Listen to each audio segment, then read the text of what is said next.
ഇതെനിക്കറിയില്ല.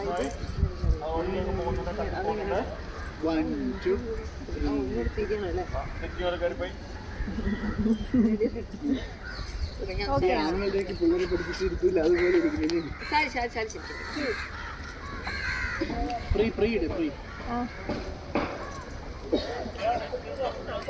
ഇത്തിരി കൂടി ഇട്ടോ. റെഡിയാണോ? ഞാൻ ഇവിടെ കേൾക്കണ്ടല്ലോ വിചാരിച്ചിട്ടാ. പിടിച്ചോ നീ അതും പിടിച്ചോണ്ടിരിക്കുന്നു.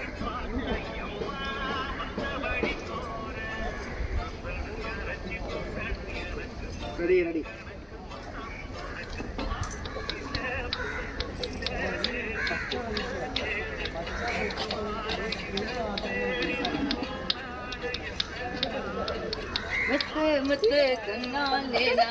അതല്ലല്ലോ. അതെ അതെ അതെ അത് രണ്ടെണ്ണം.